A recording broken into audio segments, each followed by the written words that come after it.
জনৈক আইনজীবী আমাকে একটি নোটিশ পাঠিয়েছেন।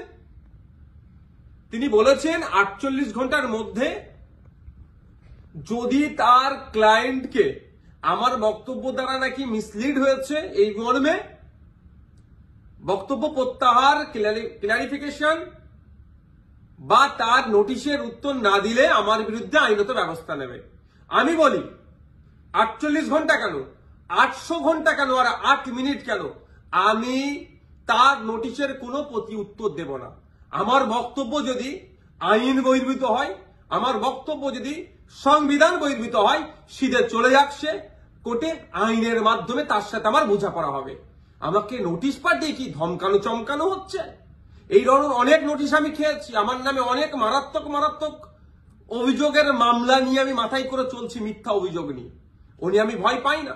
কেউ যদি মনে করেন নওশাদ সিদ্দিকীকে এই নোটিশ পাঠিয়ে ধমকাবো চমকাবো বসিয়ে দেব, আমি তাতে আমি ভয় পাবো না, আমি চমকেও যাব না। কারণ আমার অনেক দেখা হয়ে গেছে এইগুলো। কারণ আমি বলে যাই, আর কাকতলীয় ভাবে বলছি না, এটা বাস্তবিক হয়েছে। 2019 সালে কেন্দ্রের সরকার নিয়ে এসেছিল এক বিভাজনের বিল, সিএএ। যখন আমার বড় ভাইজান পিরজাদা আব্বাস সিদ্দিকীর নেতৃত্বে সারা বাংলায় যখন বিজেপির বিরুদ্ধে আন্দোলন আমরা সংগঠিত করেছিলাম, ওই সময় গভীর রাত্রে আমাদের বাড়িতে পুলিশের দ্বারা হামলা চালানো হয়েছিল। সেই রাত্রে আমি সুপ্রিম কোর্টে এসেছিলাম, তারপরের দিনে মামলা করব বিজেপির বিরুদ্ধে, কেন্দ্র সরকারের বিরুদ্ধে। আর এখন আমরা যখন এই ওয়াকফ সংশোধনের বিরুদ্ধে মাঠে ময়দানে গণতান্ত্রিক প্রক্রিয়ায় লড়াইয়ের বার্তা দিচ্ছি এবং আইনি লড়াই করবে বলে তার প্রস্তুতি নিচ্ছি, আমাদের বাড়িতে নোটিশ চলে আসলো। নোটিশ আসুক, 100 বার নোটিশ আসুক, এতে আমি ভয় পাই না। কিন্তু এটুকু আমি বাংলার মানুষকে জানিয়ে রাখতে চাই যে যারা প্রতিনিয়ত মুসলিমদের বিরুদ্ধে কথা বলছে, মাদ্রাসা নিয়ে কথা বলছে, মসজিদ নিয়ে কথা বলছে, কোরআন শরীফ নিয়ে কথা বলছে, তাদের বিরুদ্ধে নোটিশ যাচ্ছে না কেন, তাদের বিরুদ্ধে আইনত ব্যবস্থা গ্রহণ করছে না কেন? এরা তৃণমূলের মুসলিম বিধায়কদেরকে বিধানসভা থেকে চাংতলা করে রাস্তায় ফেলে দেবো বললেও তাদের বিরুদ্ধে আইনত ব্যবস্থা গ্রহণ করছে না, নোটিশ পাঠাচ্ছে না। আর নওশাদ সিদ্দিকীর কাছে নোটিশ পাঠিয়ে দিচ্ছে। ঠিক আছে, আইনি লড়াই আমি লড়ে নেব। আমার আইনের যারা বিশেষজ্ঞ আছে, সম্মানীয় বিকাশ রঞ্জন ভট্টাচার্য স্যার এবং সম্মানীয় শামীম দ্বারা কথা বলেছি, তারা আমাকে বলেছে তো আপনার কাজ হচ্ছে রাজনৈতিক লড়াই লড়ে যাওয়া, বাকি আইনি দিকটা আমরা বুঝে নেব। সুতরাং আইনি লড়াই কোর্টে আমিও বুঝে নেব। কিন্তু আমার প্রশ্ন, যারা প্রতিনিয়ত মুসলিম সম্প্রদায়কে, মাদ্রাসা মসজিদকে আক্রমণ করছে, বিষ উগলাচ্ছে, তাদের বক্তব্যতে হিন্দু মুসলমানের মধ্যে যে সম্প্রীতি, যে ঐক্য বাংলায় বিনষ্ট হতে পারে, তাদের বিরুদ্ধে কটা নোটিশ করা হয়েছে, তাদের কজনের বিরুদ্ধে আইনত ব্যবস্থা গ্রহণ করা হয়েছে, বাংলার মানুষেরটা জানবেন, আমিও জানতে চাইছি।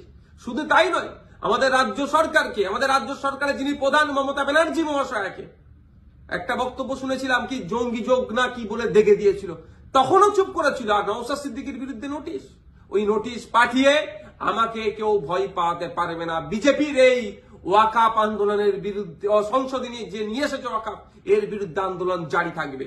এই অসাংবিধানিক, অগণতান্ত্রিক এরা যুক্তরাষ্ট্রীয় পরিকাঠামোকে ভেঙে দেওয়ার যে সংশোধনী নিয়ে এসছে, এর বিরুদ্ধে লড়াই জারি থাকবে।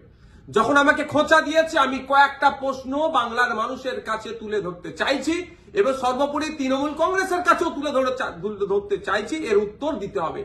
আমরা জানতে পেরেছি বেশ কয়েকজন এমপি পার্লামেন্টে অনুপস্থিত ছিল, তাদের বিরুদ্ধে তৃণমূল কংগ্রেস দলগতভাবে কি ব্যবস্থা গ্রহণ করছে, কি নোটিশ পাঠাচ্ছে, কি শোকজ করছে, তাদের বিরুদ্ধে কি অ্যাকশন নেবে, সেটাও পাবলিক ডোমিনে দিতে হবে এবং কি নিচ্ছে সেটাও যেন জানানো হয়। দ্বিতীয় হচ্ছে, যারা পার্লামেন্টে উপস্থিত ছিলেন, টোটাল আমরা যতটুকু জানা আছে, পার্লামেন্টে দুটো কক্ষ মিলিয়ে, লোকসভা রাজ্যসভা মিলিয়ে তৃণমূল কংগ্রেসের এমপির সংখ্যা প্রায় 42টি। এই 42 জনের মধ্যে কতজন ভোটাভুটিতে অংশগ্রহণ করেছে এবং যারা ভোটাভুটিতে অংশগ্রহণ করেছে কতজন ওয়াকফ সংশোধনী বিলের বিরুদ্ধে ভোট দিয়েছে না অন্য কোথাও ভোট দিয়েছে, সেটাও পাবলিক ডোমিনে পাবলিশ করা হোক, অর্থাৎ জনগণের সামনে তুলে ধরা হোক। তাহলে দুধকে দুধ, পানিকে পানি হবে। নাহলে এই ধরনের ঘটনা ঘটতে পারে যে উপস্থিত ছিল ভোট দানের সময় এই ওয়াকফ সংশোধনীর পক্ষে, বিরুদ্ধে না ভোট দিয়ে বিজেপিকে সুবিধা করার জন্য তাদের পক্ষে ভোট দিতেও পারে, বিশ্বাস নেই এদেরকে আমার। তাই এই ডেটাটা পাবলিক ডোমিনে দেওয়া হোক। আর 3 নম্বর যেটা, যে 2021 সালে এমএলএ বিধানসভা নির্বাচনের সময় বলেছিল বিজেপিকে আটকাতে হবে, ভোটটা আমাদের দিন তৃণমূল কংগ্রেস। যারা আজকের দিনে এমএলএ তারা বক্তব্য দিতে গিয়ে বলেছিল যে বিজেপির বিরুদ্ধে লড়াই করতে গেলে ওনাকে জিতাতে হবে, ওনাকে জিতিয়েছেন। এখন লড়াই করবে না বিজেপির বিরুদ্ধে, না ঘরে ঢুকে চুপ করে বসে থাকবে? লড়াইটা কেমন ভাবে হবে? গণতান্ত্রিক প্রক্রিয়ায় মাঠে ময়দানে নেবে, আন্দোলন সংগঠিত করতে হবে, আর একটা গণতান্ত্রিক প্রক্রিয়ায় আইনের সহযোগিতা নিতে হবে। এই যে বিজেপি ওয়াকফ সংশোধনী বিল নিয়ে এসেছে, এটাকে প্রত্যাহার করার দুটো রাস্তা। একটা হচ্ছে জনগণের চাপ সৃষ্টি করে, যেটা সংখ্যালঘুদের উপরে যে দমনপীড়ন হচ্ছে, ভারতবর্ষের পশ্চিম বাংলায় সংখ্যাগুরু মানুষদেরকে দায়িত্ব নিতে হবে। এই সংখ্যালঘুদের উপরে যে দমনপীড়ন নেমে আসছে সেটাকে প্রোটেক্ট কিভাবে করবে, অর্থাৎ মাঠে ময়দানে সংখ্যালঘু থেকে শুরু করে সংখ্যাগুরুরা মিলে আন্দোলন সংগঠিত করবে, জনপ্রতিনিধিদেরকে সামনে রেখে সাথে নিয়ে একটা দিক। আর একটা হচ্ছে সুপ্রিম কোর্টের দ্বারস্থ হয়ে আইনের মাধ্যমে এই যে নতুন আইন তৈরি করতে চলেছে, এই আইনটাকে রদ করা। এখন আমার বলার বিষয়, পশ্চিমবাংলায় 200-র অধিক তৃণমূল কংগ্রেসের বিধায়ক আছে। সেই সমস্ত বিধায়কদেরকে প্রত্যেকজন যাতে একটা করে মামলা করে তার জন্য প্রস্তুতি নিতে হবে। এবার আমি এটা তৃণমূল কংগ্রেসের সুপ্রিমোকে বলছি, তৃণমূল কংগ্রেসের দলকে বলছি এবং সাধারণ ভোটারদেরকে বলছি। ভোটের সময় কিন্তু এই সমস্ত এমএলএ গুলো প্রার্থী ছিল, তারা বলেছিল বিজেপির বিরুদ্ধে লড়াই করবে। আজকে বিজেপির বিরুদ্ধে লড়াই দেখানোর জায়গা হচ্ছে মামলা করতে হবে। এদের 42 জন রাজ্যসভা লোকসভা মিলিয়ে এমপি আছে, 42 আর এই প্রায় 220টা মতো, 250-র অধিক মামলা কিন্তু তৃণমূল কংগ্রেসকে করতে হবে। তার পয়েন্ট অনুযায়ী আমি বলে দিচ্ছি, এইটা চাপ তৈরি করতে হবে।